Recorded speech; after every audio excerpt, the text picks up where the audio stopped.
Welcome to the Lineman Lounge, hosted by Mike and Evo, calling their shots and being outlandish.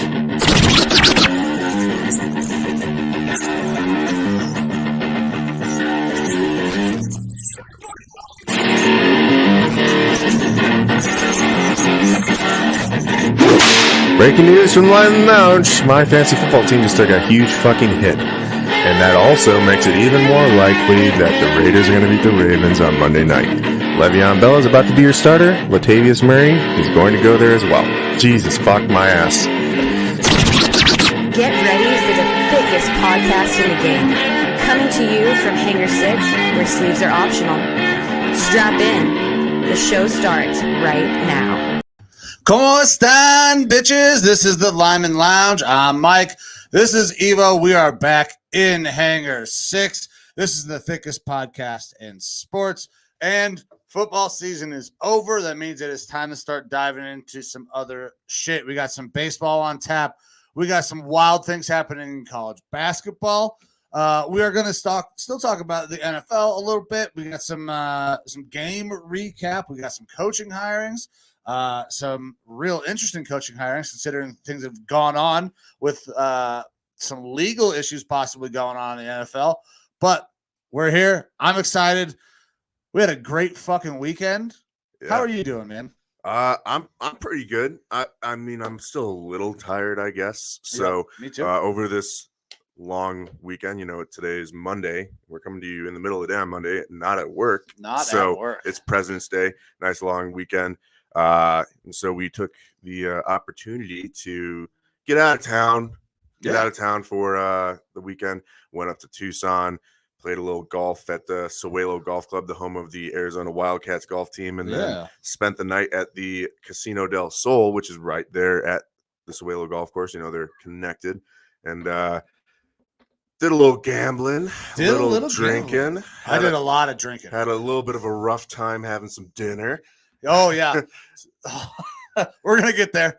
Real interesting, fun time. But, yeah, it was real nice. We like playing golf. When COVID really kicked off, started playing more and more golf, just because it was one of those socially distanced type of sports where we can still get together, have some drinks, do something active, and be outside and outdoors. And we just kind of carried that through. And now we're all basically semi-pro professional golfers. Yeah. At least as far as drinking and shooting a whole bunch of fucking bogeys. So that's basically where we hung out all weekend, was right around. We hit, quite a few pars, quite a few bogeys. We had a couple birdies. Yeah. So we had, it was 4 teams that we had go up. 2 of the teams only had 3 people. 2 of the teams had 4 people, and just did a little fun little scramble. We were the last team out, which is a later tee time, which unfortunately ended up affecting the end of our round because pace of play was fucking terrible. Slow. The first, front 9 wasn't too bad as far as pace of play, but that back 9 was rough. So by the time that we were getting down towards the end, we ended up having to quit early because it was getting dark out. It was getting fucking cold after being a nice mid 70s in the sun. It was nice being out there in the sun, but yeah, that front 9. It was very competitive. It was between all 4 teams. We were all within a couple strokes of each other. We were 2 strokes was the separation between first group and last group. Yeah, and I think with our group it was Mike, myself, my girlfriend Hannah, and his wife Amber, and we were 2 strokes over after the front 9, and that put us, I believe, tied for second place. And then back 9, as it started to get colder and started honestly, when we play 18 holes, we're 3.5 hours maybe max to finish 18. And by the time that we quit, we were almost 4 hours and 45 minutes. Yeah, it was almost 5 hours when we got done because we teed off at 2:20. These fucking kids got to take it easy out there. So we teed off at 2:20. I think we decided to just fucking drive back in about 6:45. I don't think it was quite 7 yet, right? Or maybe it was. I think by the time we got back to the vehicles, it was a little after 7. Yeah, and then it was dinner time, right? Yeah. We went to a really nice, really nice little Chinese. I don't know if it's Chinese. It's sushi and Asian food in general. And it's in the casino itself. Yeah, in Casino del Sol. Heard good things from some of our golfing buddies that like to take their wives out there for nice meals. But we had also seen some reviews previous to this on like Yelp and stuff that was like, hey, they have like food's good, but they have issues with their staff and blah, blah, blah. And that is exactly what we experienced. God damn if that wasn't the case. Look, I don't like writing Yelp reviews, and I was fucking like, I feel like I need to do something. Yeah, it was tough. The food was fucking amazing. It was super good. The sushi that we had, me and Amber split a Vegas roll. It was great. We ended up splitting my dinner as well because Amber's food never fucking came. We had like 4 people who didn't receive parts of their order. Yeah. You know, it was Wes Aston's birthday. It was kind of Wes's weekend birthday. Thing, and it was brought that, you know, hey, it's his birthday. They're gonna bring him out like some cake or some shit. That never fucking showed up. Oh, I mean, there's no way they were bringing out cake and motherfuckers weren't getting their meals. Mm-hmm. People didn't get their soups. People weren't getting. I did the all-you-can-eat sushi, which comes with 3 different types of rolls initially, and then it's just you keep ordering plates. Right. So I as soon as I got mine out there, I was like, bring me another one of these same things. Towards the end of the night, they did bring me another plate, but it was not the same thing. And so I had a couple pieces off of that. But I mean, I was already like, that's the thing with all you can eat. It's about speed, man. Yeah. It's about how much you can get down quick because you're going to get full. And I was fucking full by the time that second plate already had come. Well, I think that's maybe was the strategy, but everything was slow. Like we ordered beers. I think it took us 20 minutes to get our first beer. Mike left the restaurant to go get us beers from a bar outside to bring them back in. So I don't think that was that's not supposed to be allowed, but fuck them because I was thirsty. We needed to get some more beer. I had been drinking all day, drinking those transfusions on the golf course and needed to keep going. Otherwise, I was going to want to take my ass to bed. And I was not ready for that. We ended up, finally, everything that's worked out. We gambled. Producer Amber and I had a pretty good weekend. Basically, our entire trip was paid for. We come home basically having spent no money, but had a weekend of eating, drinking, and playing golf. So I count that as an absolute fucking win. Yeah. I was fucking bushed by the end of it. I was tired. Yeah. I didn't say anything while we were out there golfing. But, I was hitting some piss missiles on some of those. And when I was really cranking into it, I felt a twinge in my back fairly early on. I was like, all right, I'm just going to keep on playing and stay loose. But by the end of the night, I was like leaning up on the bar, watching people gambling and stuff like that. And then I got up from the bar and my back didn't want to reset to vertical. And I was like, man, I'm going to be fucked. So I ended up taking the old lady back to the room and gave her some moderate dicking. And woke up in the morning and I was stiff as fuck. I don't know if it was just drinking and gambling and playing golf, being on my feet all day or whatever. Or maybe it was just, some more stiff mattresses or something like that. But I woke up. Oh, our mattress was soft as shit. It was so nice. The mattress seemed nice. It seemed nice, but I don't know. Maybe it was just because it was different than mine. But I woke up and I was just creaky.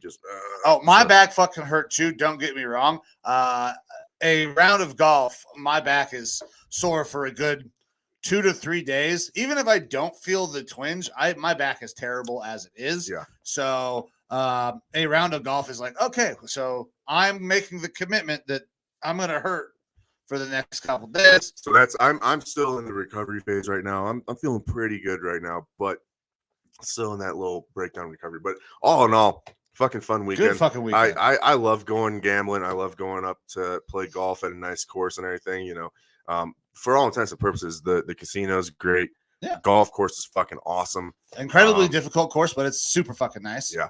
That's like once we got to that back nine, like I said, once it got dark out and it was getting a little colder, we were playing a little bit more speed golf. We started hemorrhaging some bogeys. Oh yeah. They just started racking up. I don't think we had a par on the last 3 holes. When we started playing speed golf, we were just like, all right. And we knew we had to call it quits at the end when we got the last hole that we played, which was 16 or 17?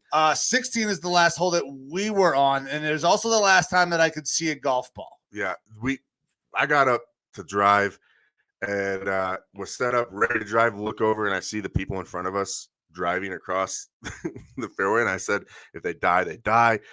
And I just fucking hit it anyways. And sure fucking enough, I hit not even like a high ball. It was like a laser shot right towards the carts. And apparently I almost killed one of the girls. Yeah. As soon as you swung the club, I just immediately started screaming Flores. Like, I have no idea if that can get there or not. It sure fucking did. Yeah. And apparently it went off the cart and then into a fucking body of water. I think it went into the river is what they said. Yeah. So.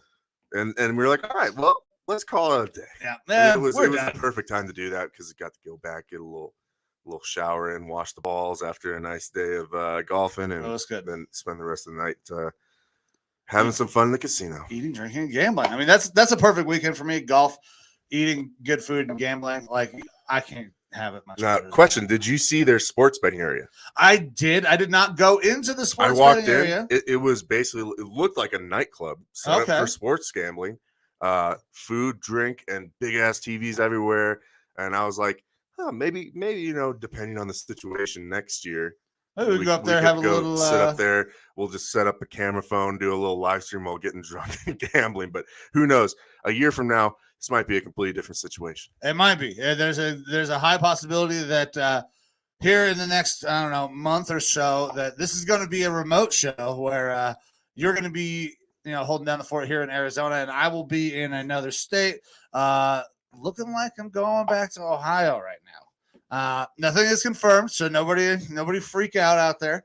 Have not said I'm going anywhere yet, but there's a distinct possibility. That's the beauty of OnlyFans, folks, is that you can stream from wherever you want. You're goddamn right. The people have been clamoring to see Mike's feet and the thunder thimble, and that's right. He wants to appease, all of the ladies and the gentlemen out there that want to see a little piece of skin. Yeah, little piece. That's the key part there. Unless we're talking about my nuts, just fucking meaty clackers. Just a set of meaty ass clackers. But what's up, Torres? Sorry, I know. Torres. Sorry, buddy. He's been threatening to stab me every time he sees me. That's his, trying to get me to stay here. His aggressive default is let's just whip out a knife and make things happen. Yeah. Yep. All right, man. Are we ready to dive into some of the sports things that we had for the people today? Absolutely. And for everyone, like we said, we talk a lot of NFL. We talk all sports, but NFL is, really a big part of the bread and butter of what we do. And NFL season ended, last weekend on Sunday, almost a week ago today. So do we hit them with a little recap before we start diving into some other shit? Absolutely. But just so that everyone knows, is just because the season ended doesn't mean that we haven't recognized that the new season has basically already begun. The offseason is one of my favorite times a year in the NFL because we got free agency, we got the draft, we've got reckless speculation constantly all over the place of who's getting traded where and what picks are being traded and who's getting drafted and all that sorts of shit. And it's fun for me. It's when I get really active on the football forums and stuff like that, and football Twitter. So I'm very active on the poking the bear. I get very active. I try to be very active on the Twitter. I don't know if I could do much like in the groups. What's up, Dave? The Browns Facebook groups make me want to fucking just reach through the screen and choke some people because it drives me absolutely crazy. But now that we got this, I'm going to maybe start tossing a little bit of fucking gas on the fire. Let's see if I can get the people riled up, get them a little fucking pissed off, and then send them over this way. So, and if people want to do this along with us in the offseason, make sure that if you're out there tweeting and pissing people off, throwing a hashtag Lineman Lounge in there, get people heading towards our channel because we'll do the reckless speculation. We'll shit talk right I will absolutely just fucking let it fly. Yep. Do not care. So Aaron Spillman saying we should play quarterback musical chairs. And where will available quarterbacks go in 2022? So I'm absolutely down with that. So Aaron Spillman, that is the big man, one of the hosts of Cheap Seats podcast. Good dude. I've talked to those guys about maybe trying to get another little co-show going, bring some other guys in.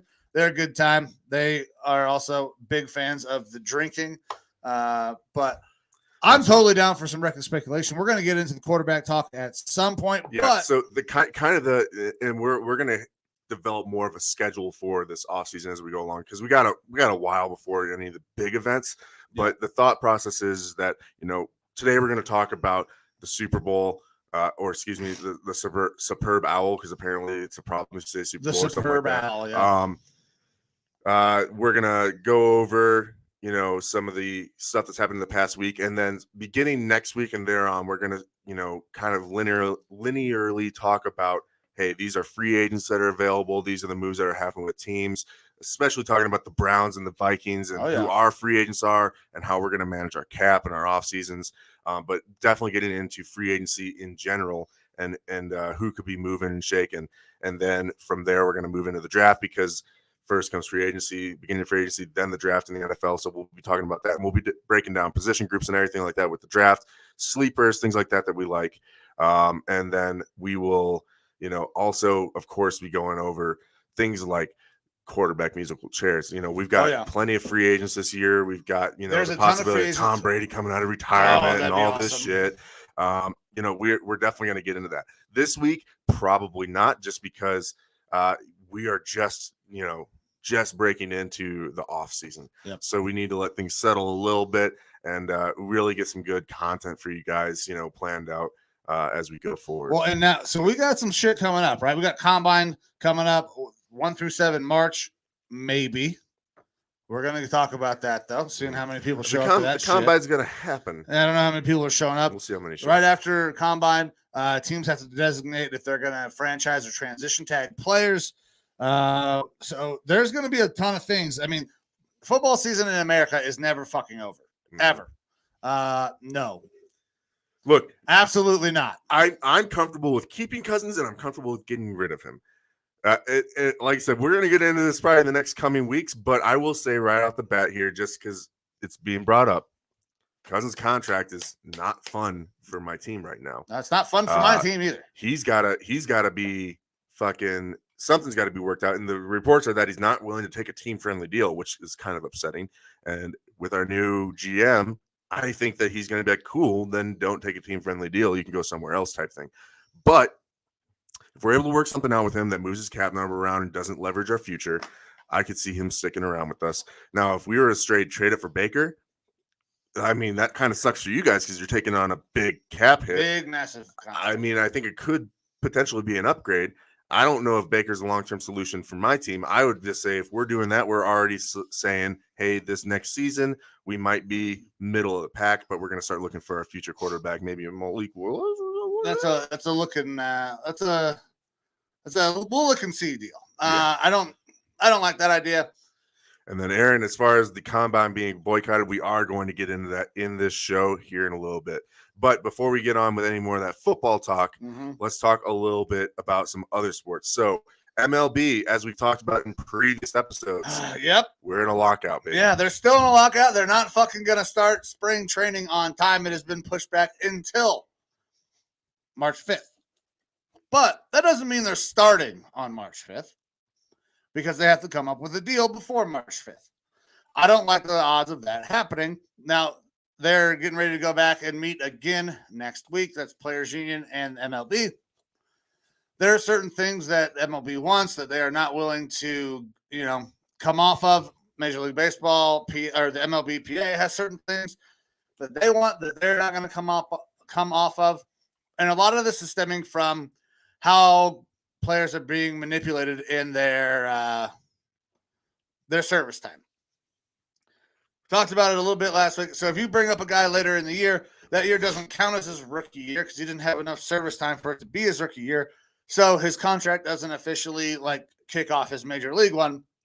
Because once you are done with your minor league deal, Major League Baseball owns your ass for 7 years, essentially, through arbitration and things like that. Well, they can extend that timeout, these clubs can, by manipulating when you get the call up to make it on a big league club. Players are like, no, you can't. We're not letting you manipulate the fucking service time. They want 80% of the Super 2 guys they want 80% of Super 2s to be a thing. Well, that's certain guys getting bigger contracts in arbitration, depending on when they are called up. They're like, okay, well, if you guys are going to fucking manipulate this, we want 80% to be Super 2s. And Major League Baseball will not go over, I want to say the number was 24%. So that's a massive fucking difference. They're not going to find the middle ground between 80 and 24. That's just not happening. So we're still a long, long way away from getting baseball started. Yeah, I don't expect. Well, fuck my carcass. I don't expect this to happen anytime soon. Any deals get worked out. I think it's going to. I don't know. You think we're going to get half a season? I hope we get a whole season. Now, I would like to have some spring training, but as long as we have a full regular season, if they are not in some sort of spring training, though, then we're going to miss parts of the season. Half the season, I think, is for sure doable right now. 3 quarters. That's where I'm at. We'll at least get half a season, maybe 3 quarters of a season. But the way that both parties are playing this out, I don't know if we're going to see anything quicker than that. Yeah, I don't know either, man. Unless next week something fucking happens and they say, okay, everybody's reporting the spring training on fucking March 5th. We're missing opening day for sure. If that doesn't happen, if there's no deal next week, we're missing an opening day. Done deal. If it goes past that, we may just see almost no season. I mean, they're going to want to try to do a half, but man, the longer this goes, the worse it gets for minor leaguers, for sure, for all the fans. It's just not a good situation.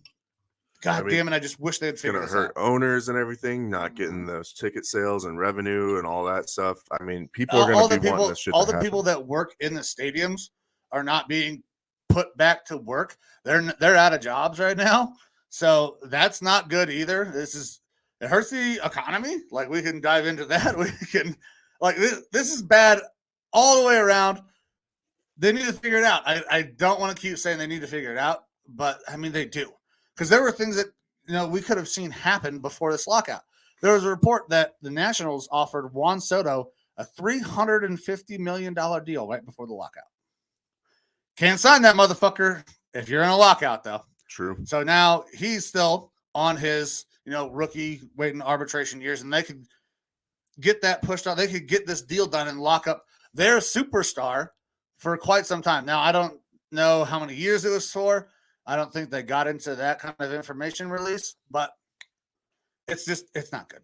No, but it was expected to happen. We knew this was going to happen. We knew it was probably going to be a little while before we saw anything go down. And we will keep y'all updated as to the baseball lockout and how that ends up. Trust me, as soon as baseball is ready to start, you're going to fucking know, because I'm going to be rock hard.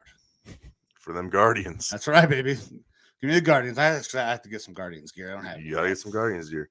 All right. So in other sporting news, we had a basketball game in college versus Michigan and the Michigan Wolverines and Wisconsin Badgers. And the game was whatever, but what's really made the headlines is Michigan coach Juwan Howard ended up taking a little swipe at a Wisconsin basketball assistant while they were doing the after game little handshakes. Mm-hmm. So thoughts on that, Mike? So the entire situation was not good. Michigan was losing. They decided, they're losing by 15, I want to say. Yeah. So Wisconsin's up by 15. They ended up winning 77-63. The only reason that Michigan kind of crawled back in, but didn't really, was because they started the press way, way, way late in the game. Didn't need the press. The game was basically over. Yep. So they go into a press, and then so Juwan Howard is wrong for this because, I get it. You want your guys to compete. You want them to play. You are trying to win. But listen, basketball, when it's over, it's over. They go into a press, and then Wisconsin decides they're going to use their fucking timeouts in the last minute to break the press. Like, guys, let's just get the fuck out of here. The game is over. Michigan, you have lost. Wisconsin, you have won. Let's end this thing amicably, move on to our next game. Well, after the game, head coaches, Juwan Howard and Wisconsin's head coach, kind of get into a little bit of an argument. There's they're grabbing of people. They're doing the handshake afterward, and Greg Gard from Wisconsin stopped Juwan Howard at the end of the line and started to have that little conversation in the handshake line. And then Juwan Howard is pointing in Gard's face, and this assistant, and I'm going to probably fuck his name up, but Krabenhoff, he came over into the middle of this little altercation, and that's when Howard, reached out and gave him a little tappy tap on the face, which caused an ensuing brawl. Brawls are always bad. We don't need any more brawls in basketball. If you guys have not ever watched the Malice in the Palace documentary on Netflix, I highly recommend it. It's actually incredibly good. But that's not something that's good for the game in any fashion at any level. Coaches, fans, parents, none of that should be happening. But none of this happens if you just say, okay, you know what? We lost this game. Let's go ahead. We're going to regroup, come back, and we're going to, go out there and win our next game. Yeah. Look, I understand how being a player or a coach, it gets really frustrating on the sidelines. Like, you are extremely involved. You're emotionally and physically involved in it. But I've been on this kind of side where, coaching the flag football this last year at our last game of the year, when our head coach decides, even after a loss, like it is literally 5 to 7-year-old flag football. It's not the end of the world. Right. And he is so fired up at the end of the last game of the year. Our season is over, where he decides, I'm going to try to get into it and fight this other coach on the other team after the handshakes. And he starts trying some shit. And me and the other coach are trying to have to like hold him back, tell him, go cool off. You're fucking done, blah, blah, blah. It's embarrassing. It is. It's very embarrassing.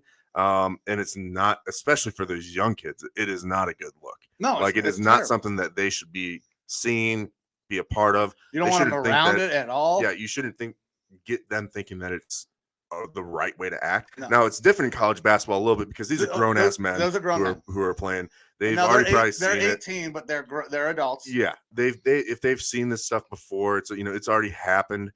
They understand how emotions can run high and stuff like that. But still, you have a relatively, professional program in college. Yep. And this sort of activity really is not necessarily a good thing to have. Look, I like fighting. I watch hockey. I like seeing fights in hockey, but that's part of the game. Shit, we got a hockey game fighting on TV right now. Is not part of basketball. No, it's not a part of basketball. Maybe sad enough it is 80s, entertaining, but it's not a good look for basketball in general. All right, so we have a question here from Aaron. Should Howard be suspended or fired? I don't know. Not fired. I don't know about fired. The Big Ten did come out and say that they're going to give swift and appropriate disciplinary action after reviewing the matter. So we can expect to see something this week, pretty quick probably, as far as what they're going to do. And I could see some suspensions or fines happening, which I think is appropriate for it. But I honestly don't know what the precedent is for college basketball on this sort of activity. I mean, I think that you'd have to go back to like I don't know, Bobby Knight getting into it with other people. Like, that shit was normal back in the day. Suspension for sure. Throwing chairs and shit like that's always fun. Yeah, I mean, I'll be there for that. But yeah, the physical contact, the striking of somebody, that shouldn't happen, especially around your players. It sets a bad precedent. Should he be fired? No, I don't think that's a fireable offense. Should he be suspended? Absolutely. And this is not a great time for this to pop up because we're getting ready to roll into March Madness here pretty soon. And that's Aaron also said suspended for the Big Ten tournament or the rest of the year. I don't know about the tournament. I would probably suspend him until the tournament. I could see that. Because, I mean, definitely not the rest of the year. Jawan's a good coach. Michigan's a pretty good team. And if they don't have their coach leading up to the tournament, that could affect where they finish the year and are placed in the seeding for that tournament. So I feel like that could be an appropriate response to this. I don't think you suspend him for the tournament or for the NCAA tournament, which Michigan should get into. So I'm on the suspend him until the tournament starts. Yep. And Griffith, our big winner of our giveaway last week, saying that I should chug a beer and have fought some kids in relation to that flag football incident.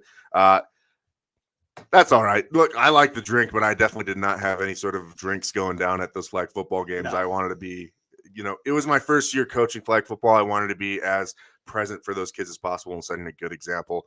It was, like I said, you get involved with these sports games, even as a coach, and I don't have any kids on the team or anything like that.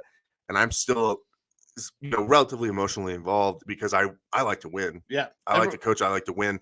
But it's, keeping that positive mindset, even when we're losing or we're going to lose a game, staying positive for those kids and try to set a good example and good foundations for the future. So drinking, I wasn't going to be doing that at those games. No, definitely I'm not going to fight any kids. Now, I mean, I might have hit them with some pads in practice and stuff like that because they fucking loved that shit, where they run to me and you got the big, lineman pads and you just knock them on their ass. They're giggling and shit like that. Like, that's fun to them because they were ready to start tackling. Oh, yeah. They didn't have pads on or anything like that stuff, but they were ready to start tackling. So I was like, all right, don't do this until after the practice is done, and then you can come take a couple shots at me, and I'll fucking knock you on your butt. Yeah, so we ran a drill during tackle because we had 5 coaches. So there's 3 lines, a bunch of kids in each line. First, they got to make it through the first group of coaches, 3 of them up there. Once they make it through with the little shields, then there was, typically me and another coach with 2 bigger bags. Mm-hmm. So now they have to work in conjunction. Three rushers coming with 2 blockers and make it back to hit the last bag. And we're teeing off. They're wearing pads. They're enjoying it. Some of them didn't enjoy it as much as some others did. But I tell you what, as coaches, you're like, finally, been having to yell at you guys all day. I'm gonna smack the shit out of you with this bag real quick. Yep. We get a little, blow off a little steam. Hit and kiss. And it's never to hurt or yeah, but it's fun. I mean, coaches want to have fun when they're doing it too. Mm-hmm. It's a wild situation. Wild situation. Yep. All right, man. Well, does that about wrap it up for sports other than football? Yeah, I mean, we got a little bit of college basketball, and we'll talk a little bit more basketball real quick. This was NBA All-Star Weekend. That's true.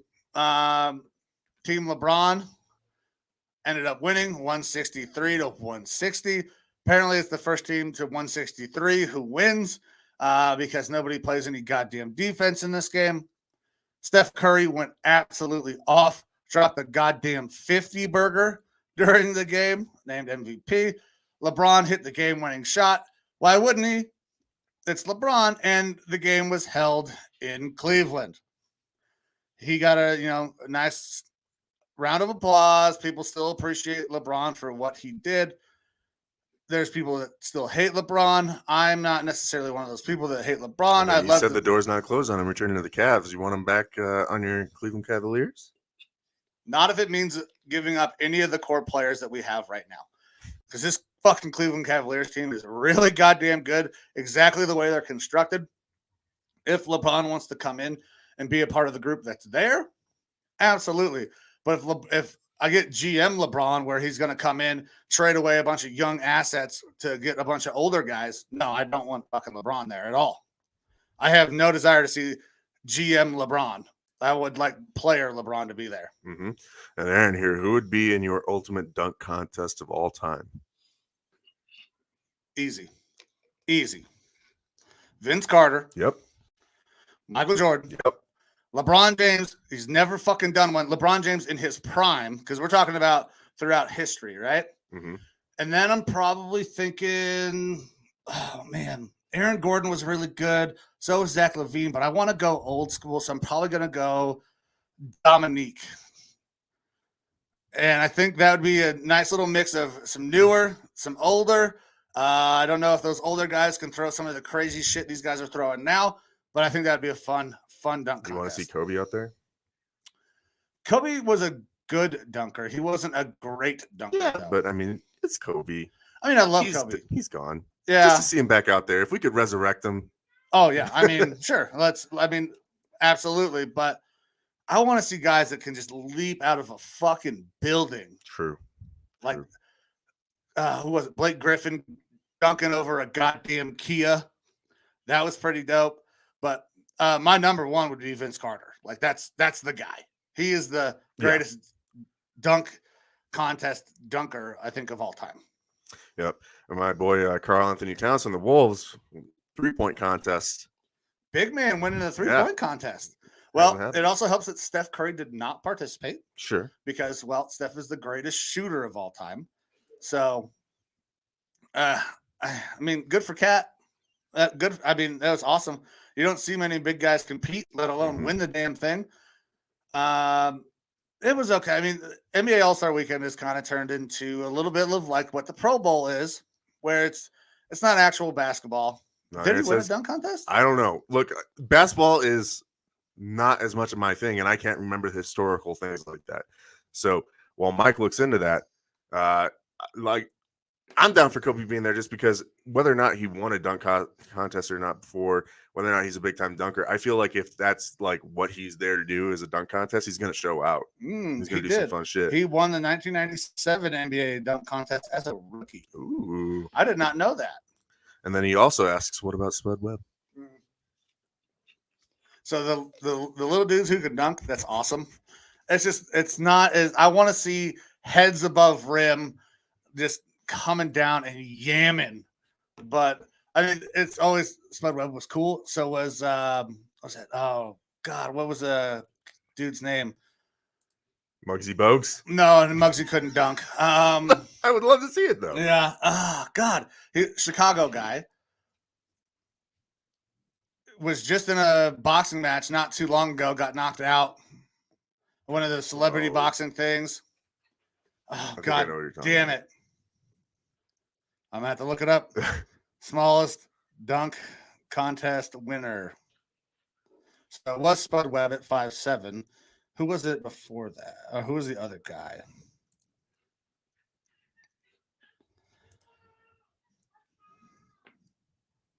Let's go contestants. You know who I want to see out there? John Stockton. Give me them short shorts. Stockton. Can Stockton dunk? Probably not. I don't know. I feel like he probably can't. But let's just get an all white guy dunk contest. I mean, other than you've got Larry Bird and stuff like that who are obviously going to be able to dunk and those guys. Let's get a little trampoline out there and let them do those little flying dunks. That'll be fun. I mean, got to do the shorts though. The little short shorts. There, Nate Robinson. Mm-hmm. He's the one that was. There it is. There you go. Nate could dunk though. Like Nate could for real dunk. And that was cool too. But I mean, I just want to see. I want to see 6'6" guys with fucking 50-inch verticals just throwing fucking all sorts of crazy shit between the legs. East Bay type shit. Like, yeah, give me that dunk contest. So fair enough. Apparently Allen Iverson was in a dunk contest as well. So all right. I got nothing else on the basketball. Yeah, I mean the All-Star weekend, it's always fun to see a lot of celebrities out there. The celebrity game is actually more exciting, I think, than the actual game itself. Mm-hmm. Myles Garrett was out there yamming on the hoop. Threw one down, which is awesome because I love the fact that my defensive end is that goddamn athletic. But it also scares me because basketball is a place where players get hurt all the time. And just Myles be healthy when the season comes back around. But absolutely. He's an athletic freak, so he can do it if fuck he wants. Aaron also saying Rich Berry won a dunk contest. Fucking John Stockton, Rich Berry. Who else? Rick Berry. Oh, Rick Berry. Whoops. But like John Havlicek, fucking the least watched dunk contest of all time. Hey, I don't know. I think that you're gonna pull in a different demo, but maybe. Yeah, maybe. All right. We good on basketball? Yes, sir. Good on MLB. I mean, we got hockey going on still.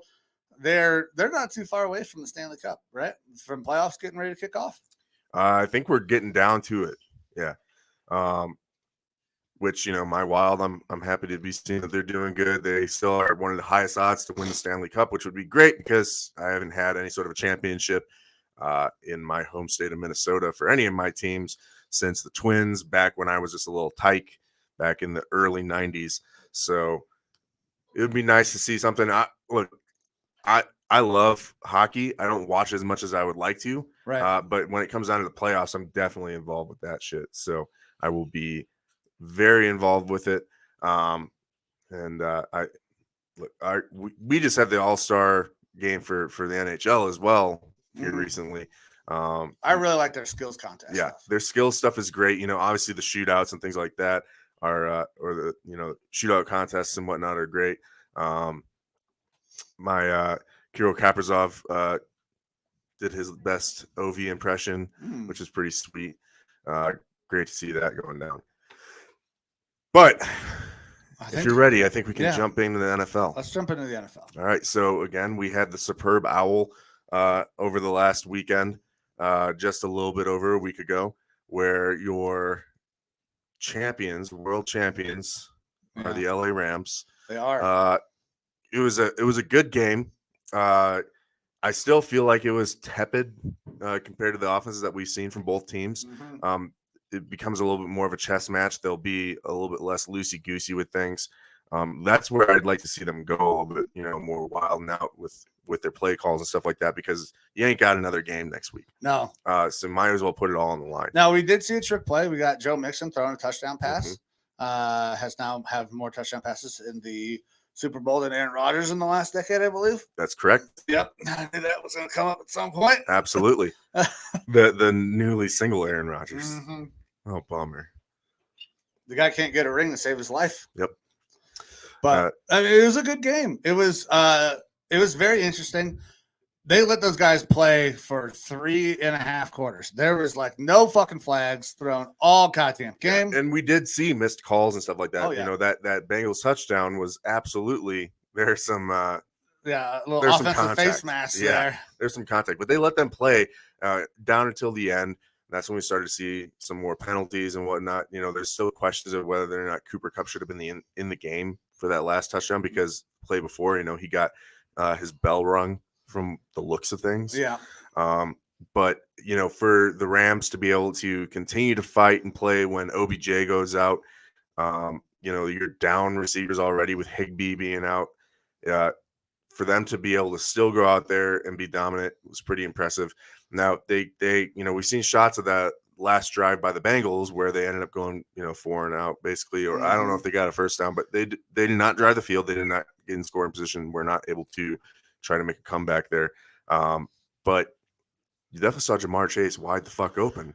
Right. And, but Burrow did not have enough time because Aaron Donald is an absolute fucking animal. There'll always be those. This is going to be the comparison for the next several years is, should the Bengals have gotten a Penei Sewell, or was Jamar Chase the right answer? Now, I at the time, being a lineman in the draft, said Penei Sewell is the guy that you should have gone for. I understand the draw of Jamar Chase, but you've already got great offensive weapons at receiver. Get something to protect your investment at quarterback. Mm-hmm.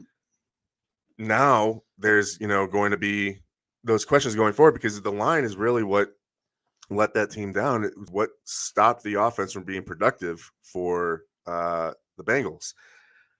We'll see how they go into this offseason. I think that's got to be their main focus. Yeah, I think that's probably the one thing that they're going to focus on. They're going to improve that line through free agency and the draft, I believe. Mm-hmm. Now, they signed Pat Elflein this last offseason, tried to help shore up a little bit, but they definitely still need some more help. I don't know if Elflein went to them.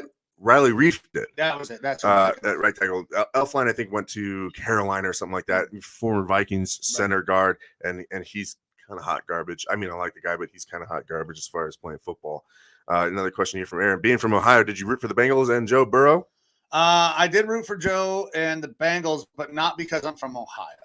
I rooted for Joe and the Bengals because OBJ was on the other side. I didn't want to see OBJ win a championship.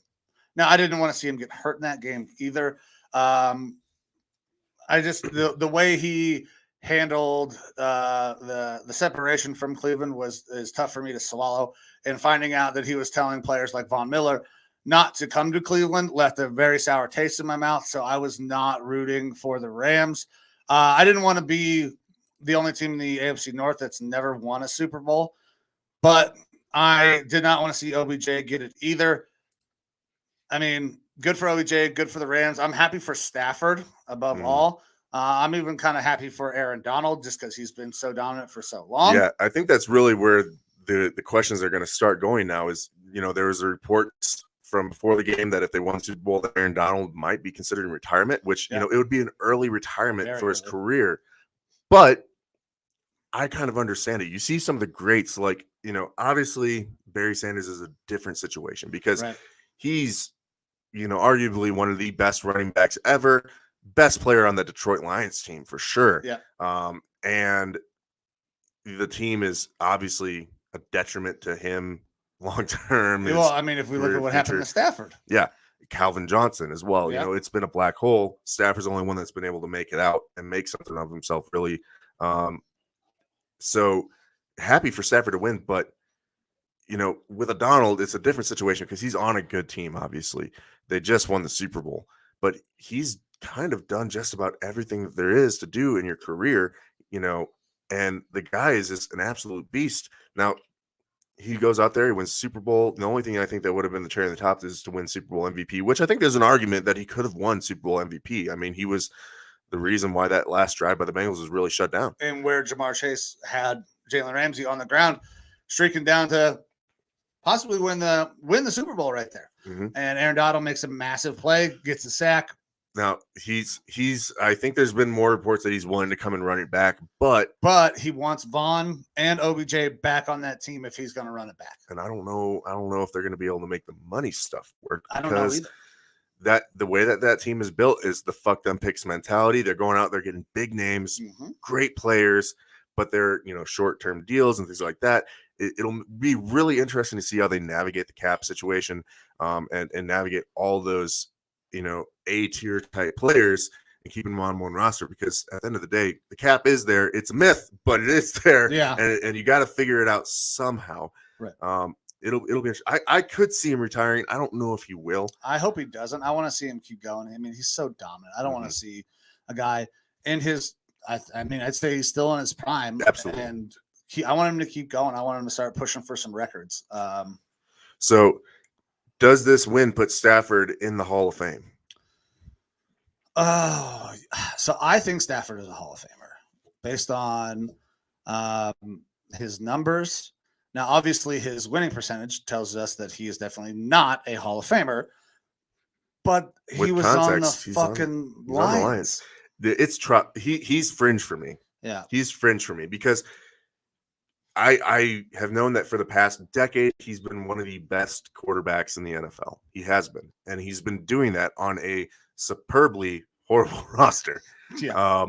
Even with the likes of Calvin Johnson and stuff like that. To see him be able to put it together in this season where he goes to a good team, win the Super Bowl, I think that there's definitely an argument now that he has a ring for him going, to the Hall of Fame. But I still think it's fringe for me. When it's all said and done, I don't think he's a first ballot guy or anything like that. But I could see him making it in. It wouldn't surprise me. But it's tough for me to just bang the table and say, yes, he is in the Hall of Fame. Yeah. We saw Richard Sherman come out and say that he is definitely not a Hall of Famer. We have a lot of guys who are saying he probably doesn't deserve to be there because he hasn't won enough.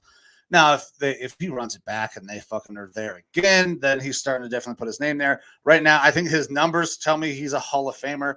I'd like to see him do it a couple more times, at least get his team in position. He doesn't have to win another Super Bowl for me, but he needs to continue to push that team and elevate that team that should be very good for the Rams, depending on if they can keep their talent. I think that we could be seeing a slump from the Rams this coming year. Now, part of it is all of this talent that they have.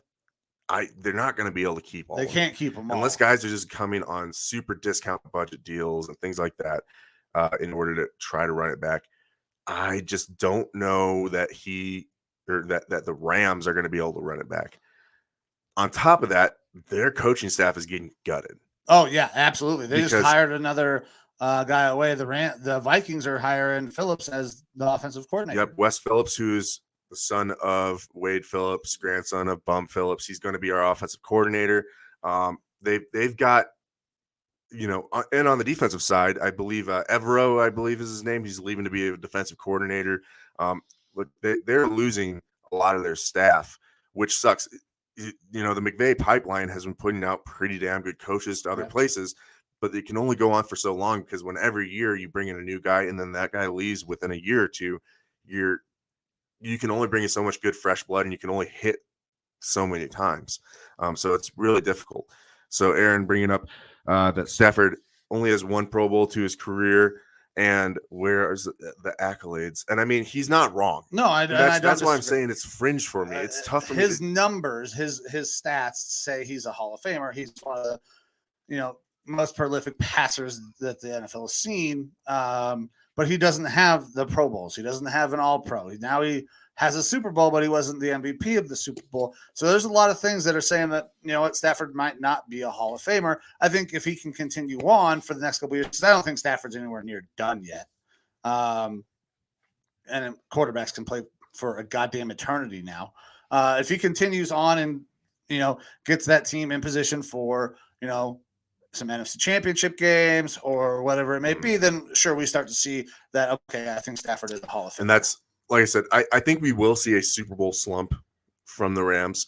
I think there's still going to be a playoff team. They're going to be a playoff roster. That even fucking if they division is so tough, though. Yeah, if they lose some players, they're still going to be a playoff team, but it is a tough division.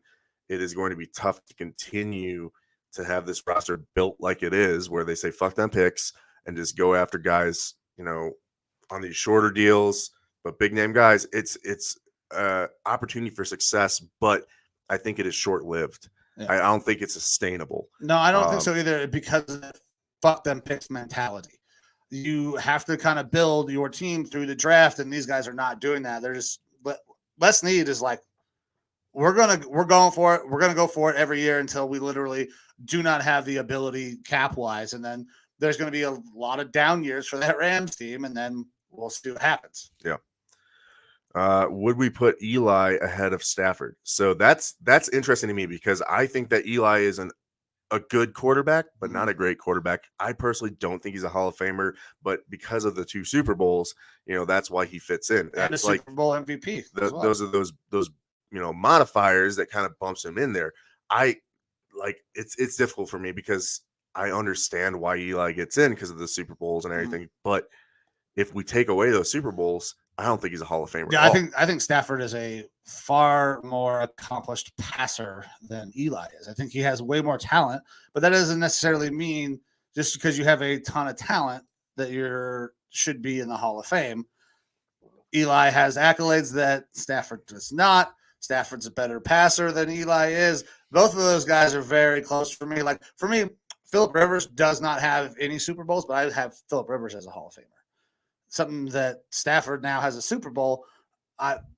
Phillip always had he was always competitive. I think uber competitive. I love Phillip Rivers, but I feel like the more that we're separated from Phillip Rivers being an active NFL quarterback, the more that I start to think back and think, yeah, he was one of the best quarterbacks during his time as a starter, but there's nothing to really set him apart from some of the other great quarterbacks who didn't make it to the Super Bowl. Right.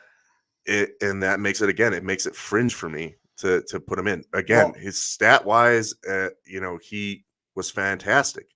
My favorite stat is just how many kids that guy pumps out. Oh yeah. But I don't know if it's Hall of Fame worthy.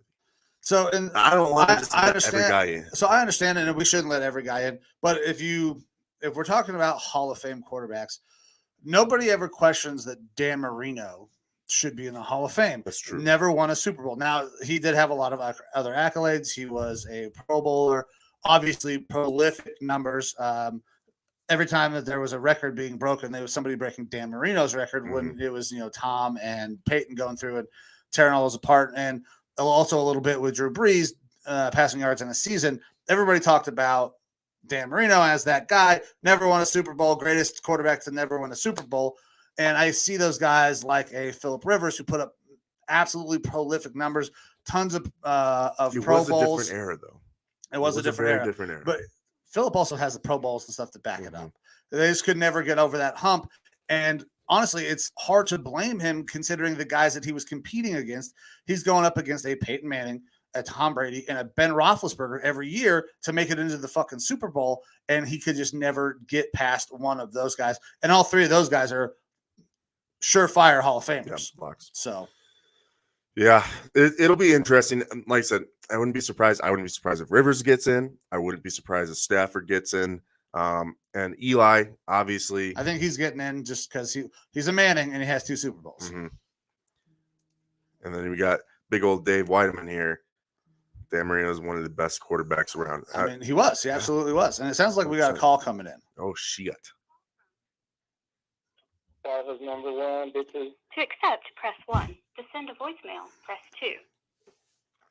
All right, and on the line with us now, we have our guy, consistent caller, Torres. What's going on, big dog? What's going on, brother? So I was watching the Garden when you guys got into football, and I did not hear if you had already got into it or not with Carson Wentz. We have not got into the Carson Wentz stuff yet. We were doing kind of a recap of the Super Bowl, but I believe that we are going to hit on Carson and some of the things that may or may not be happening with his career going forward. Yep. So Torres did comment earlier, if the Colts were to keep Wentz or even release him, do they have to pay his remaining contract? To be completely honest, I'm not sure. I would have to get into like Sport Track and stuff like that to see how the contract's broken down. I think that there's ways that they can get out of it. I don't think that they're carrying a whole lot of that cap hit. I think the Eagles took a lot of it in the trade. But I'm not positive Carson's staying. I think that the Colts could be one of the movers for one of the available quarterbacks, whether that's a Garoppolo or Kirk Cousins or something like that. I wouldn't be surprised if they don't try to make a run for Aaron Rodgers. Yeah, I absolutely think that Aaron could be one of the guys that they're going to target.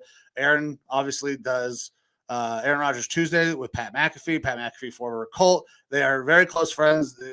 Aaron knows that city of Indianapolis very well now because of that, and is very much embraced by the people there. It's a spot that I could see being an enviable location for Aaron to go, just because they got a solid run game, they got a great line, and they got some receiving options. They'll need more. Yeah, but he's done more with less in Green Bay. Yeah, other than Devontae, he's had years where they have just had droughts of wide receiver or receiving talent in general, and he still made it work.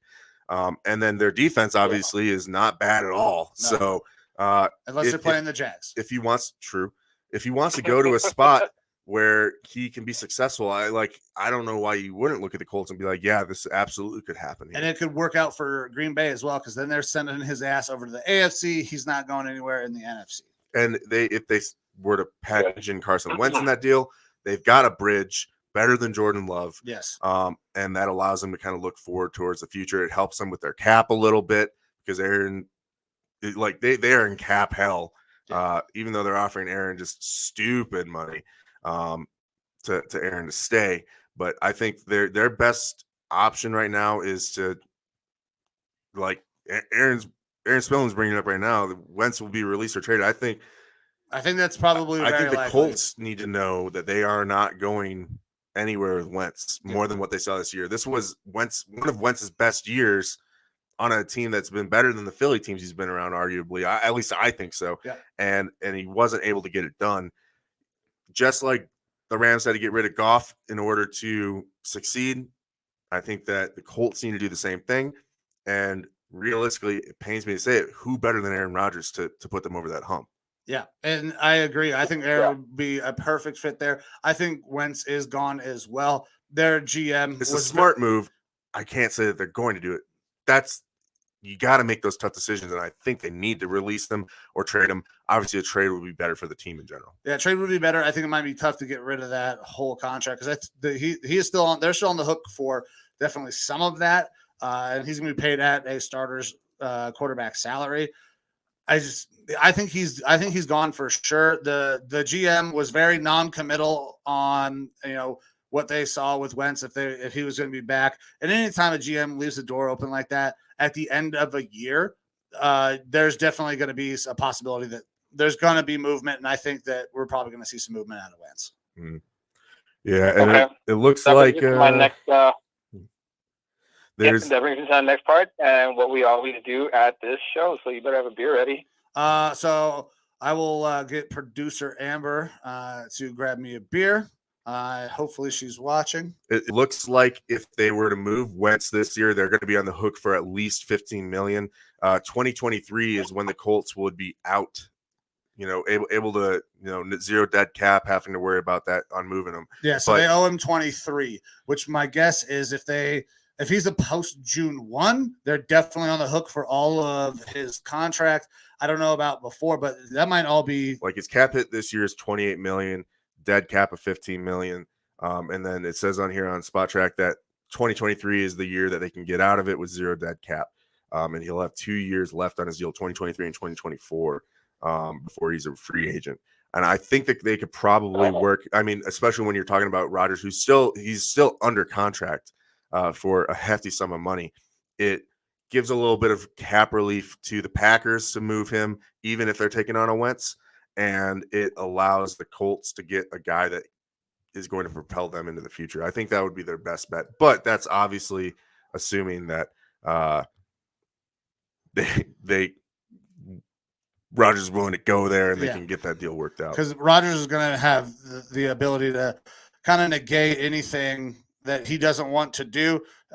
He kind of worked that into his deal last year. I'm pretty sure that, okay, we're going to do this, but I'm going to have some say in what's going to happen.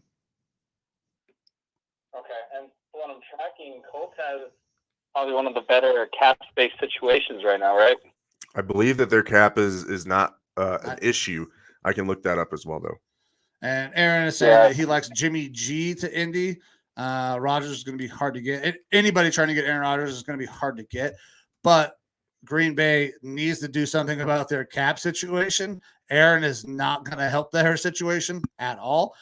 They've talked about wanting to run it back with Aaron. I don't know how they're going to do it. They're going to have to completely gut the rest of that team if they're going to keep him.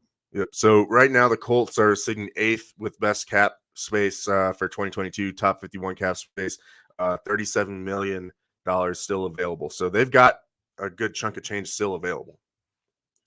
Yeah. And hopefully if there's only enough for a quarterback.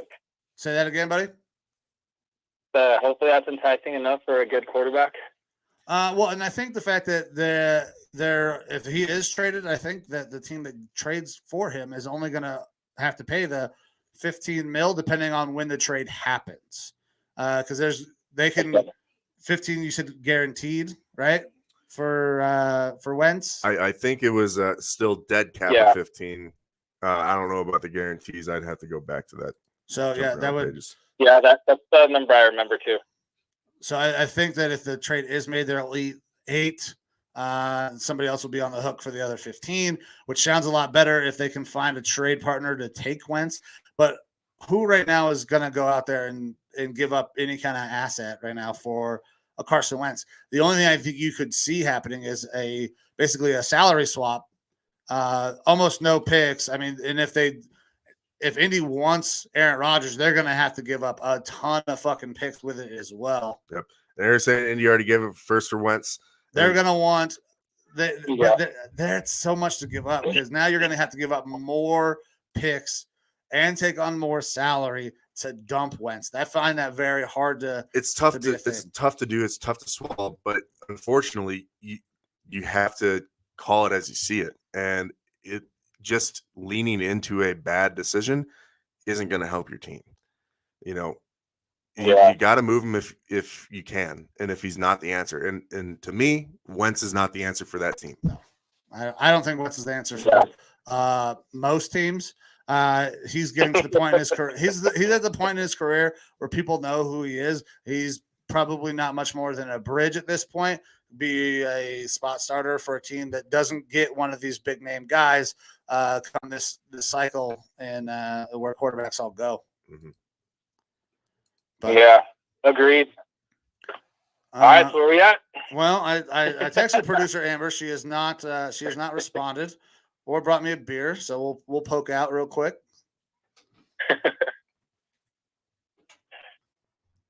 Hey, producer Amber, can I get beer?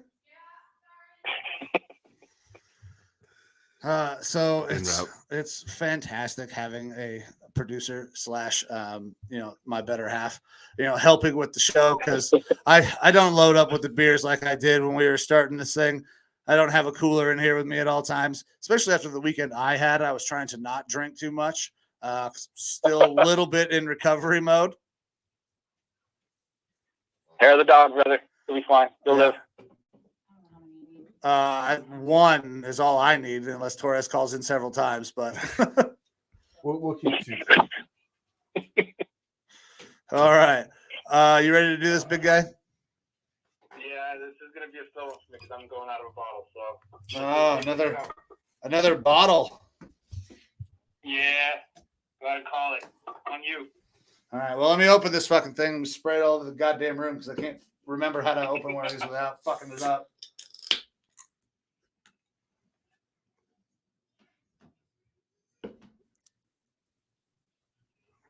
skirt. Waiting for that squirt. Yeah, there it was.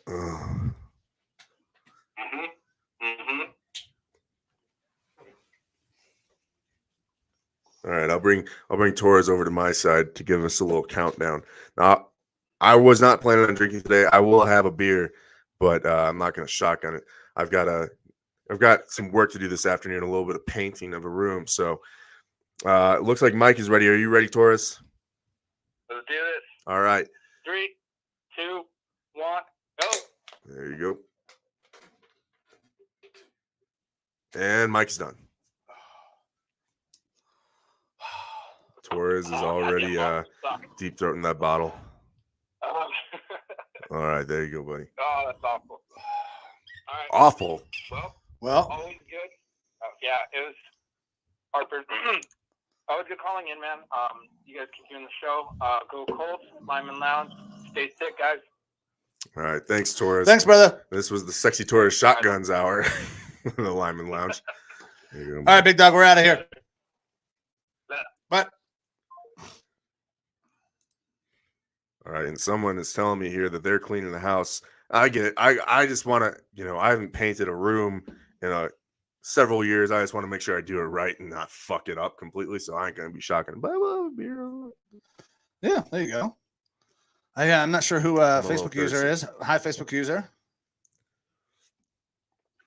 I'm sure I can figure it out here sooner. Yeah. Get this thing the fuck back up here. All right. So we just went through some Super Bowl talk. It'll be interesting to see what happens with that Rams team. Look, the Bengals are going to be here to stay. They're going to be a good team for a while. They just need to get that line figured out, man. And I think that they're going to be able to do that.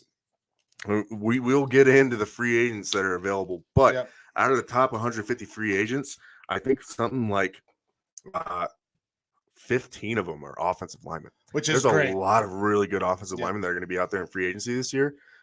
Which bodes well for teams that need the offensive linemen because they're not going to be able to get them at a decent price compared to other years when you only have 3 or 4 top guys and they're going to be getting paid prime dollars. You're going to have guys like Brandon Scherf and stuff like that that are going to get paid for sure. Yep. But you can go out there and get a guy that's not necessarily a budget guy, but you're going to be able to get him at a better deal than you might have in previous years. Right. There's a ton of guys. This is going to be a wild offseason. It was producer Amber saying that she's cleaning the house. Oh, producer Amber not allowing the Facebook again, apparently. And Torres saying the things that he does for sports talk. Well, you're welcome. We're here for you, big guy. Yep, absolutely. All right, so the game was good. Aaron Donald made a huge play. Rams get the win. But I think a big part of this, and I've seen it a few times, is, God, how did the Bengals, let this happen? Like, they should have won. They got screwed in the end by the referees. Eli Apple got torched. But the big story in this was the lack of offense, the lack of ability to put points on the board by that Bengals team in the second half. They were up for a long, long time in this game, and I believe there was 4 or 5 straight series in the second half where they punted. They had the opportunity to put this game away, but they were unable to do it, and that is the reason they lost. It's not because they got screwed on a penalty. The Rams got screwed on a penalty earlier in the game with Jalen Ramsey. The officiating in this game was not terrible. It wasn't the same terrible that we saw all throughout the year. Yeah. So even though there were definitely bad calls, missed calls, things like that in this game, it wasn't one of those where I'm banging the table saying like the refs are fucking this game up. Right. That, like I said, there is missed calls for sure, and those are frustrating, but we understand that it's football. It's going to happen. Yeah. I don't think it was the refs' fault that the Bengals lost this game. I just think that, at the end of the day, offensively, the line let the Bengals down. Yep. And they could have been a little more aggressive. They could have done things to save Burrow a little bit, whether that's a little bit more boots and stuff like that. But you also got to factor in that Burrow, fucked his leg up. Yeah. And then that game, so did Stafford. But maybe that his leg getting dinged up made him a little less mobile. But at the end of the day, for me, it was just that line play. And I think that's something that we talked about in our Super Bowl preview, was that Bengals offensive line going up against the Rams defensive front was just going to be overmatched. Yeah. And that was going to be the key to the game. We both, were rooting for the Bengals. I was going for that underdog. But either way, I wasn't invested heavily in either team. So I was just hoping for a good game. And at the end of the day, we saw a pretty good game. It was a pretty good game. Halftime show was fantastic. We talked about all of those prop bets. I hit a couple of those prop bets, and I didn't actually place those bets. Those were hard to find to actually place those bets anywhere. But halftime show was fantastic. I was very excited that I had the first song right, Still Dre. I knew it had to start that way. But man, it was a good day. It was a good game. Didn't go exactly the way I want, but I am happy for Stafford and Aaron Donald here at the end. All right. So we'll move into some other NFL news. Yep. All right. So first off, I'll start off. The XFL is going to be back. Hell yeah. All right. So The Rock. Run by The Rock. The Rock got the XFL. All right. And so some news come out about the XFL. They plan on being a, quote, petri dish for football innovation and collaborating somewhat with the NFL, a partnership with the NFL, actually. So what is a petri dish, you might ask, in relation to football? So they're looking at changing some or experimenting with some rules, testing new equipment, developing prospective officials and coaches, according to the XFL president, Russ Brandon. So they're going to be doing things that, the NFL is pretty set in their ways. They've got the competition committee during the offseason is where they do propose rule changes, things like that. But we only see a couple rules change every year, a couple things change, and usually they're minor modifications. The XFL, being that they're, less of an established league, right, less set standards, that gives them the opportunity to really shake things up and try some new things. And it's kind of exciting to see that we're going to have almost like a feeder league for the NFL, like a D league almost, where NFL Europe used to kind of be like that. They're going to get to not only develop some guys that hopefully we'll end up seeing move on to the NFL, but they're going to be developing officials and some rule changes. And if these rule changes look real good in the XFL, then the NFL can go ahead and say, yeah, let's try to adopt this. And there's going to be a clamoring for those rules to change, to change, and especially when it comes to like the officiating, the replay. I'm excited to see what the XFL will do with replay. Now, we saw the AFL try to do some things, adding a guy in who's basically reviewing everything. NFL kind of instituted that, but we don't ever what I'm hoping that we start to get is an explanation of why they're making the calls that they are, what they're seeing when they're watching the replays. That's something that the AFL kind of did have that was awesome, because now we as fans can see and understand and hear what the hell they're talking about. And we've talked about it in the past. There is no regulating body really for those referees. They're not full-time employees. We don't know what the hell they're doing. So that would be a really cool thing. Hopefully the XFL can move us in that direction. Yeah, I think it's cool that there's going to be an easier pipeline and an easier route towards seeing test experimental things that the NFL then could adopt. Because look, the sky judge for the, was it the AFL? Yeah. Or maybe it was the XFL before. I don't fucking remember. The sky judge stuff seemed to work out pretty well for them. They can try out different things. I think where we're going to see a lot of these rule changes and stuff will come to the special teams aspect and the overtime aspect that we've talked about, kind of on the show. They can experiment with some of those things. And if they start to work, then it's no harm on the NFL to watch and experience and see what's working for them. And then they don't have to worry about, like, is this rule change really going to affect the game negatively or not? They can actually see a real live experience of what's going on without having to encounter any of the possible negatives from it, which the NFL likes to hedge its bets and not do anything too crazy. So it hopefully will be a good thing for the NFL in the long run to have the XFL working in partnership with them and bringing in some new stuff to the game. Yeah, I absolutely agree. I'm very excited. I hope that the XFL actually can stick around for a little while this time. Now, we've seen these leagues pop up, the AFL, the XFL, and they go defunct after a year or two. Now, COVID absolutely did not help that fucking situation at all. Hopefully we can get one of these leagues to stick around and kind of become one of those feeder leagues, those minor league teams like we see in baseball. We had it with NFL Europe for a while. Pretty sure that's where Adam Vinatieri came from. Greatest kicker of all goddamn time. Started out there. We had guys way back in the day. I think it was the AFL again earlier, when that's where we get guys like not Brian Kelly, Jim Kelly. Guys would say, okay, well, Kurt Warner came from arena football. Exactly. Well, and then we had guys who would say, I'm not playing for this team in the NFL. I'm going to go play in this other league. So there is always kind of that worry, but I don't think that will ever happen again, where there's like a true competition to the NFL. This is something good. I mean, Canadian football is kind of out there. You know, we'll see some guys from Canadian football coming to the NFL every year, but it's very rare that you see guys come from the Canadian Football League and end up becoming big-time starters. Usually they'll be, you know, somewhere lower on that 53-man roster. Right.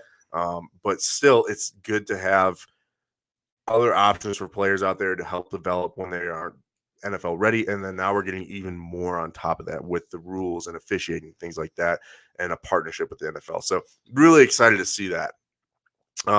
In some other news, we had some other coach hirings. So we've already talked about the head coach hirings, but you know, assistants and coordinators and things like that are being hired. We talked earlier about Wes Phillips coming to my Minnesota Vikings. Excited to see how that works out. But I think the big name that we need to talk about is Brian Flores. So Brian Flores, African-American coach, wasn't hired in this head coaching cycle after being cut, released, fired from his job with the Dolphins. And myself, and I think many people, thought this guy's a shoo-in for the Texans job. Right. Doesn't get the job, has a lawsuit out against the NFL for discrimination. And he ended up getting himself a job back in the NFL. Yeah. Just not a head coach job. Right. This is a move that I'm not sure anybody in the NFL anticipated. I don't think anybody expected him to get a job because of the lawsuit. But he has now been hired. He is a member of that Pittsburgh Steelers organization, the group that created or helped kind of initialize the Rooney Rule. They have head coach Mike Tomlin, African-American coach who has been there for a very, very long time. He is signed on with them to be a defensive assistant and linebacker coach. Yep. And fantastic hire for them. Agreed. Fan-fucking-tastic hire for them. If I could have known that he would have taken that sort of a position, fuck if I wouldn't have wanted him on my team. Agreed. Like if I'd have known that he would take a linebacker job, yeah, fucking bring him in. He is a brilliant football mind, especially on the defensive side of the ball. And yeah, so this is a slam dunk hire for the Steelers. I'm glad that he's back in the league. Now we'll see what happens with this lawsuit now that he is currently employed by the league. I don't know if there are going to be any ramifications, if there's some sort of weird collective bargaining thing that you can't have an active lawsuit. And I don't know any of that stuff yet. I haven't gotten too far into that, but I'm happy for Flores. I'm not happy he joined the Steelers because that's going to make the Steelers better, but I'm really happy for Brian Flores getting back in the league. Yeah, I think it's a good thing. Look, Flores should be a head coach in this league based on how he performed with Miami. Yep. The lawsuit could really cause issues there for his future as being a head coach. But if that gets worked out, I could see him in the next couple of years getting another head coaching job. And it just seems like a great fit for him to be able to go there with the Steelers. They've already got a pretty good defense, solid young players there. So good hire for Tomlin. I think their issues are going to be on the offensive side of the ball, though. So I don't know that the Steelers are still going to be that competitive. They might be a good defensive team going forward. But if you stick with Mason Rudolph as a quarterback, you're going to have fucking problems. They're not. Yeah, they need to find out. They need to find a quarterback. I hope it's not Aaron Rodgers. So question for you, Mike. Based on what we're seeing for all these offseason hirings as far as head coaches and staffs and stuff like that, who do you think has done the best? Who excites you the most out of this group of new coaching hires? Man, I do really like what the Vikings have done. I really, really do. Now, I don't want to be a homer for the show, but it's hard to argue with what they're doing. Look, for me, I absolutely love what the Vikings have done too, but they're not my pick. Okay, who are you taking? I'm going with the Giants. Yeah, See, I thought about it. It's so hard for me. Like, yeah, the Giants are doing a great job. Their roster is trash. Yeah. But they have set a good foundation. They brought in Schoen to be the GM. Yeah. I really like Schoen as a GM. All right. Dable coming in as the head coach. Obviously, he had great success there in Buffalo. And if he's able to parlay that offensive strategy to the Giants, that's going to be great for them. All right. I think it depends on the quarterback situation, which Danny Dimes ain't necessarily the guy. Yeah, he's a bigger dude. When I look at him, I don't think of him as being a bigger quarterback like a Josh Allen, but realistically, his body type kind of fits that. All right. They brought in Laura Young, director of coaching operations, female staff member. That's good for the league, good for the NFL. They brought in Mike Kafka as the offensive coordinator. Kafka, former quarterback in the league. He's been around Andy Reid's system, stuff like that. So that's a good hire for them on the offense. You've got Don Wink Martindale going as the defensive coordinator. Yeah. Great fucking hire. That is a really good You've hire. got Thomas McGaughey. I don't know how to fucking say his name. Special teams coordinator. That's kind of whatever, hit or miss. They've got one of the guys I was hoping my Vikings would keep. Our defensive line coach is going in there to coach the defensive line, Andre Patterson, with the Giants.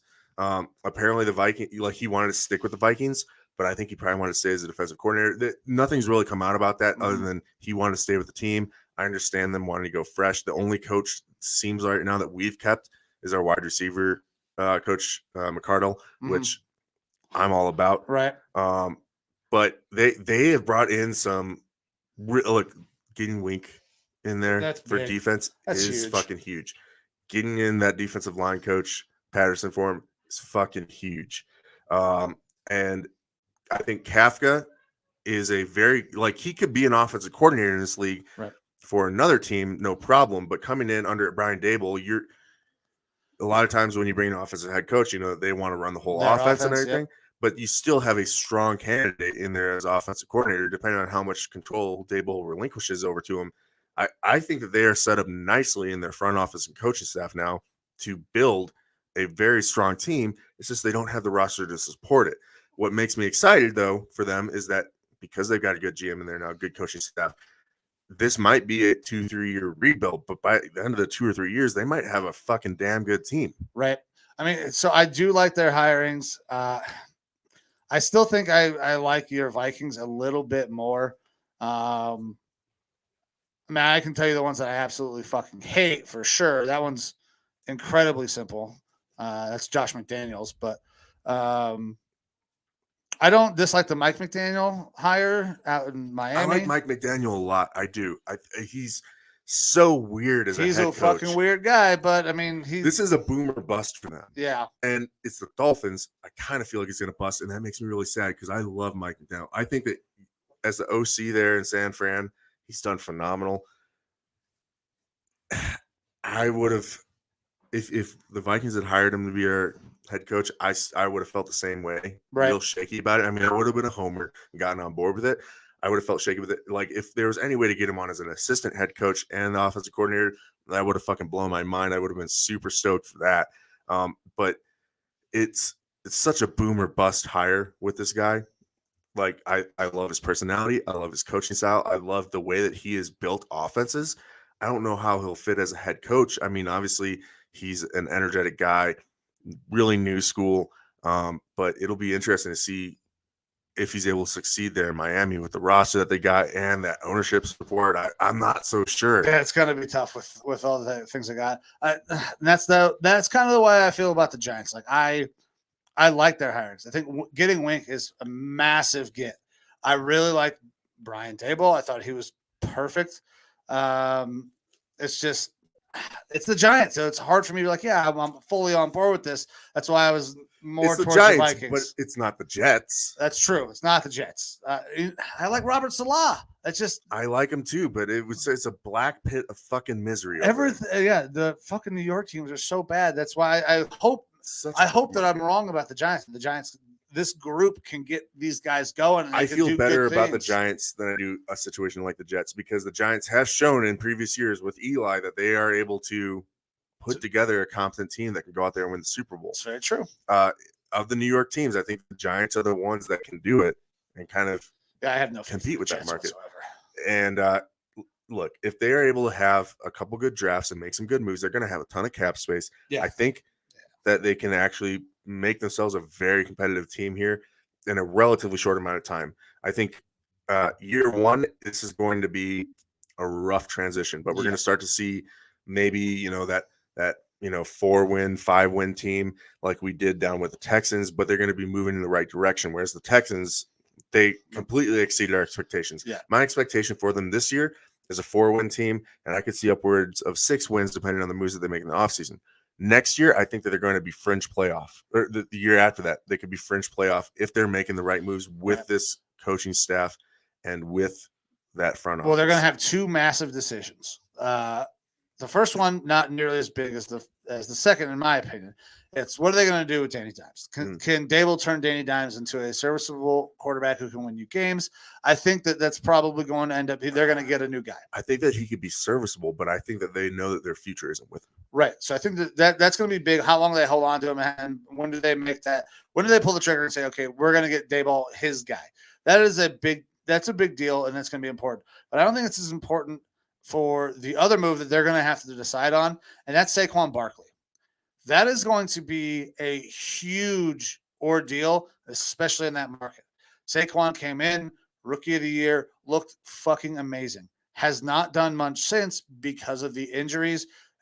Now, everybody knows that he's talented, but can you keep him on the field? So are they going to cut bait with their number 3 overall fucking pick, who is a running back? Are they going to give him big-time running back money? Because if he comes back and has another decent year, that's probably what he's looking at. He's going into his 5th-year option right now. That's going to be massive because they need a running game to support Danny Dimes. And if they don't have that, Danny Dimes is going to struggle. And they're basically going to be saying, listen, we're hitting reset on the entire offensive side of the ball if they're not re-signing Saquon and if Saquon doesn't play up to a higher level. So Sean, coming from the Buffalo Bills organization, who's been the big running backs there for the Bills? OJ Simpson. Yeah, in recent years. Recent years, they haven't really had not a whole lot. I mean, they had LaShawn McCoy for a couple of years. Yeah, but he was more towards the twilight of his career. Yep. I think that Dable knows you can get by in this league. Like, they haven't been a great running team the past couple of years, but they've been successful. They understand it's a passing league. They're going to bring in guys that can compete and play. They're going to have a platoon system, and I think that they know that Saquon Barkley, while he could be supremely talented, he's got too many fucking miles on those tires. Mm-hmm. He's going to be too expensive. And as much as I fucking really love the running game in this league, and I love running backs, I think that, like I said, running backs shouldn't be first-round draft picks, unfortunately. Yeah, they're not great value for the team. You can find guys in your 2nd, 3rd, 4th round that can play way above their potential. Dalvin Cook, Nick Chubb, Joe Mixon. All right, Kamara. Yep. Also, Mixon might have been a 3rd rounder, but not a single one of those guys is a 1st-round pick. You got all these guys that are able to play way above their expectation and be really good for their team. Yeah. Or you can bring out a platoon system and get the same production that you would out of a single back for less money. Yes. That's the route they're going to go, man. When Barkley was out this year, they saw that from their backups. That's the route that they're going to go. New York might not like it, but New York's not going to give a fuck if they start winning. Yeah, that's very true. And that's what Schoen's going to do to build this team. They're the most exciting offensive stat, or not offensive, but stat that they brought in. I love what my Vikings have done, and I'm super excited about that. And we'll get into that in future weeks here.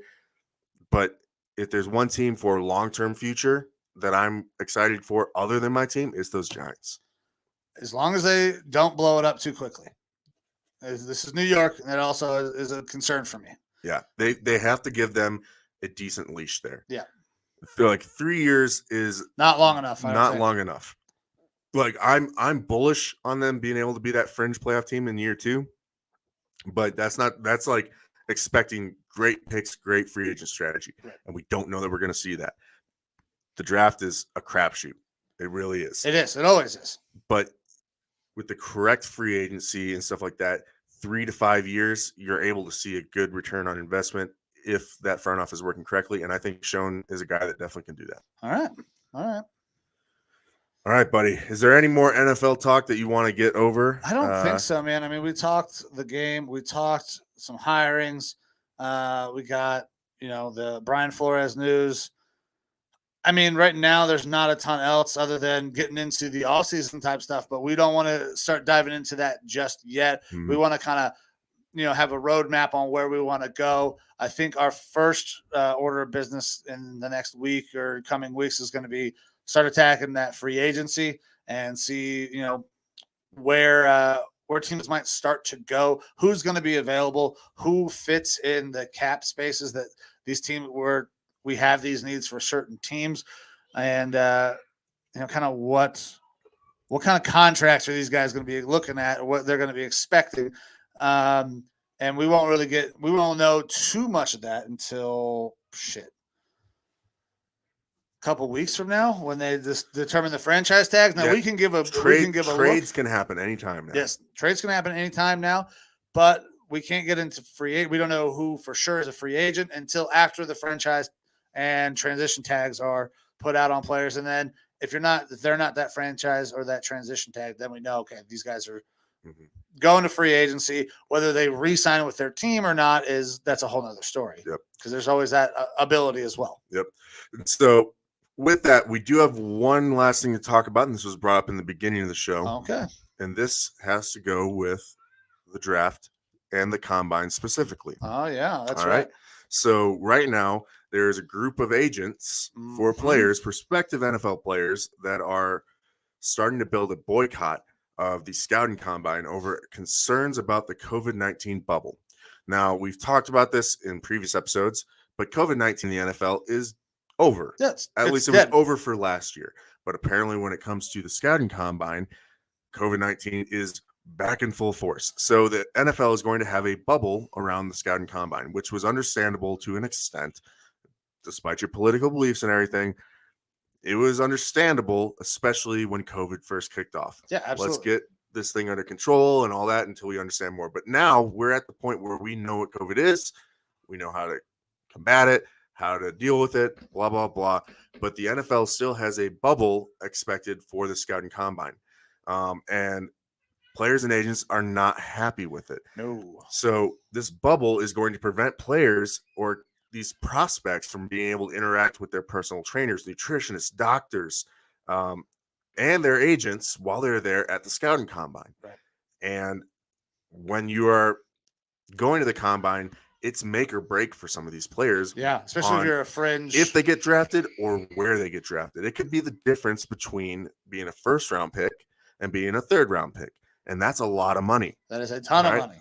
So, of course, the players are going to want all of their staff there available, having them in tip-top shape so that when they go out and perform those drills, they are elite. All right? So not being able to have all of their personnel there available to them is a detriment to the players. So this group of agents, they're representing roughly 150 of the prospects that are going to be at this scouting combine or invited to the combine. And there's 324 invites out right now. 150 of them are possibly going to boycott it, where they will go in for the medicals and nothing else. And then they'll perform all those scouting combine drills at their pro days. So from a player perspective, I 100% agree and understand with this. For coaches and scouts and everything, not happy is a pain in the ass. Yep. Because now you're not able to go for your one-stop shop and see everything. You're going to have to travel around a lot more, which is not. I mean, they're going to travel to these pro days anyways. Yes. But you would like to have them all at one place. That way you can compare one guy to the other when they're doing these drills.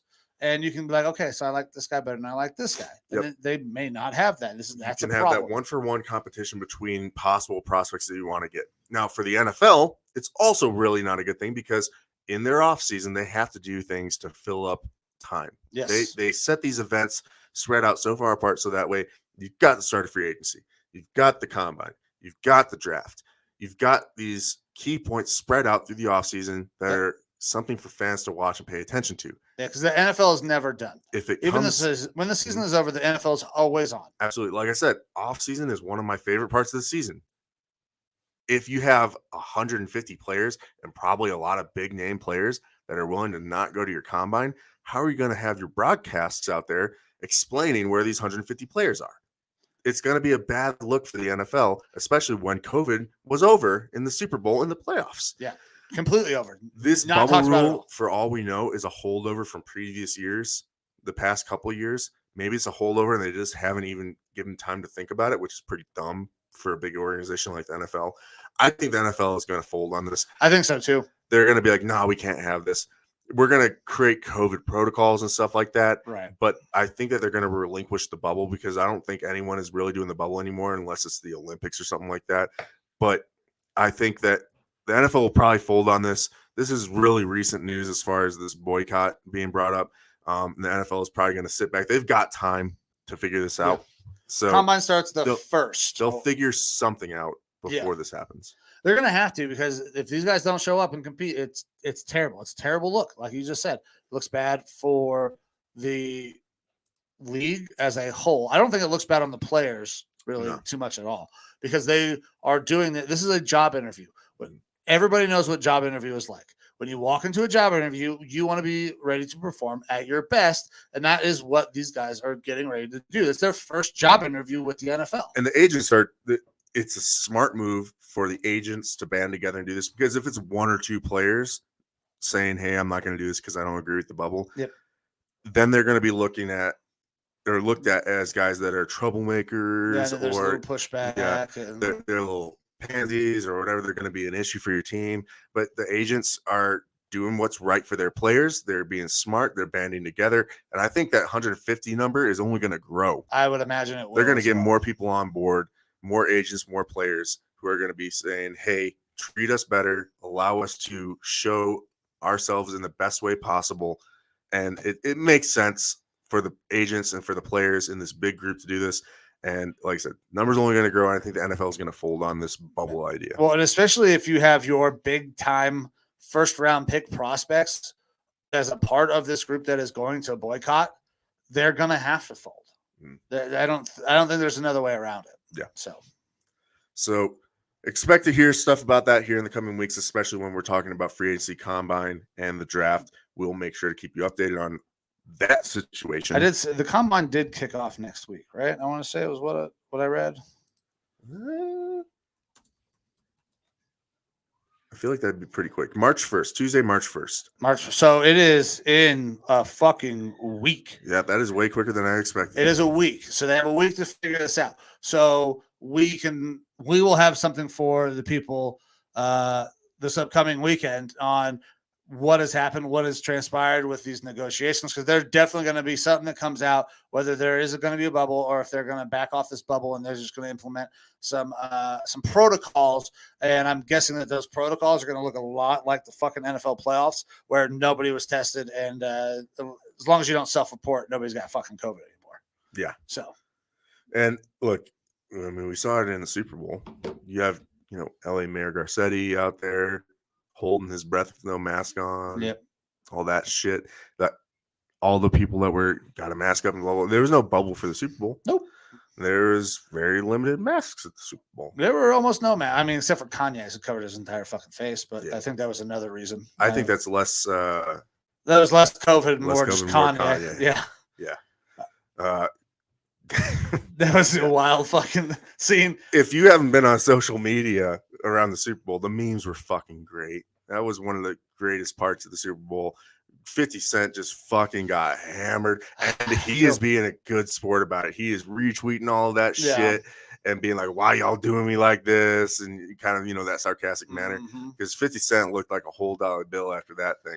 He's a big boy. Hey, but you know what? I got no problem with that. We got a couple big boys right here. Hey, the older you get, the thicker you get. That's right. All right. And there ain't nothing wrong with that. More cushion for the pushing. Ladies love that dad bod. They do. I mean, it's science. It's just proven. They love the dad bod, which is why I rock mine. Absolutely. Not because I can't get rid of it. All right, man. You got anything else you want to go over today before we wrap this up? I don't think so, brother. I mean, we basically hit on everything that we wanted to talk about. we got a ton of shit to kind of get ready for, prepare for going into the weekend and the following weeks. Start getting our little evaluations in, start figuring out some free agency type moves. And man, I'm like you said, the offseason is one of the best seasons of football. I love it, man. Fantastic. I love doing mock drafts. Yep. I love which we're gonna get into some mock drafts. We're Absolutely. gonna do. I would love to do another a draft special, kind of like we did last year, where we got everybody picking their teams. We talked about that last year. We had 3 of us doing a little mock draft. This year, I think we got to extend that out. We got to get more people involved. I agree.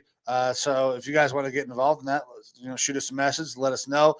We can get you guys on the show. We'll have a bunch of different people kind of running.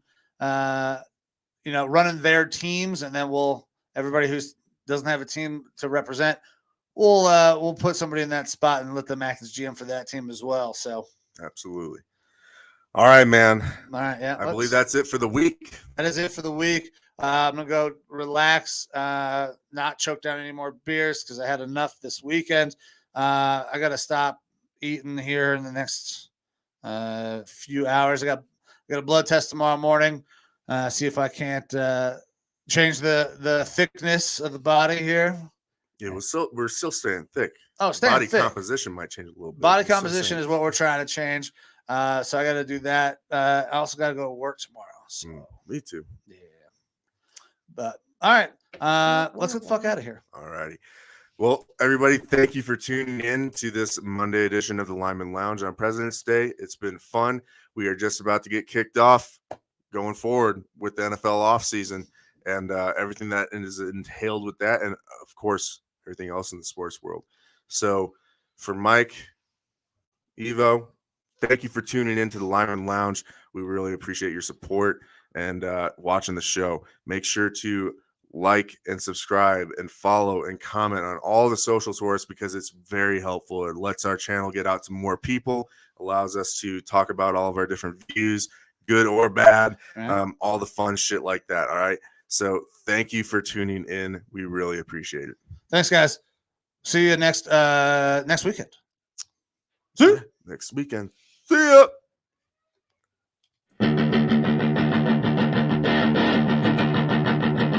Welcome to the Lineman Lounge, hosted by Mike and Evo, calling their shots and being outlandish.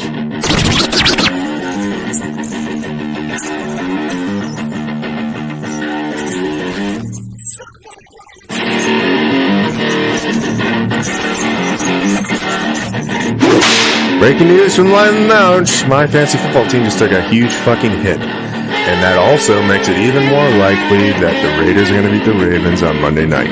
Le'Veon Bell is about to be your starter. Latavius Murray is going to go there as well. Jesus, fuck my ass. Get ready for the thickest podcast in the game. Coming to you from Hangar 6, where sleeves are optional. Strap in. The show starts right now.